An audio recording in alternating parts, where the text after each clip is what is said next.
અમદાવાદમાં મનપા pay parking પર ઉઘાડી લૂંટ ચલાવવામાં આવી રહી છે। વાહન ચાલક પાસેથી 1.5 થી 2 ગણું ભાડું વસૂલાઈ રહ્યું છે। 15 રૂપિયાની જગ્યાએ વસૂલાઈ રહ્યા છે 20 રૂપિયા ભાડું। વીટીવી ન્યૂઝના રિયાલિટી ચેક સામે આવી છે બેફામ લૂંટ। તો શિવરંજની વાઇડ એંગલ મેમનગરમાં રિયાલિટી ચેક કરવામાં આવ્યું। પાર્કિંગ ચાર્જના માહિતી દર્શક બોર્ડને અદ્રશ્ય કરવામાં આવ્યા હતા। મજબૂર વાહન ચાલકોને જવું કે ના જવું તેવી સ્થિતિ ઉભી થઈ છે।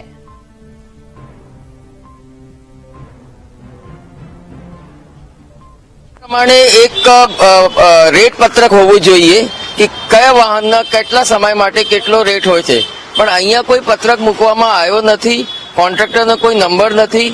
માણસ જે ઉભા છે અહીંયા એમને મન ફાવે એટલા પૈસા લેવે અને જે તમને ના આપો તે તમારી ગાડીમાં ના મૂકવા દે। મેં મારી ગાડી પાર્ક કરી, અહીંયા મને કોઈ માણસ કોઈ એવું દેખાતું નથી જે મારી ગાડીની સેફટી હોય। અહીંયા રેટ પત્રક ક્યાં હોવા જોઈએ, કોઈ બી જગ્યાએ રેટ પત્રક લાગેલું નથી। કોણ જવાબદાર માણસ છે, કોનો કોન્ટ્રાક્ટ છે, કઈ ખબર નથી પડતી। મન ભાવ લે છે અને ક્યારે કેટલા સમય માટે કેટલા રૂપિયા, અને કોઈ ગાડીની સેફટી દેખાતી નથી। અહીંયા સુવિધાનો તો અભાવ તો છે જ આમાં, બરોબર। એ પાર્કિંગ આપણે ગાડી મૂકવા આવી ત્યારે આપણે આગળથી પૈસા લઈ લે છે અને પરજી ઉપર ચોખવટથી લખ્યું હોય છે કે ઓનર ધ રિસ્ક, એટલે એમની કોઈ જવાબદારી બનતી નથી। ગાડી લઈ જાય કોઈ, ચોરી થઈ જાય, સ્ક્રેચ પડે, કોઈ જવાબદારી એમની હોતી નથી અને લખેલું હોય છે એટલે આપણે મજબૂરીમાં મૂકવી પડે છે।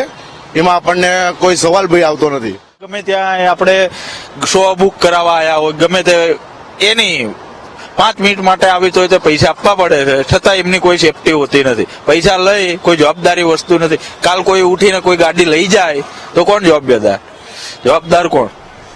એની માટે કોઈ તૈયાર જ નથી। ઉપર લખીને આપી દે છે, છતાંય તે પાર્કિંગ કરવું પડે મજબૂરીના હિસાબે।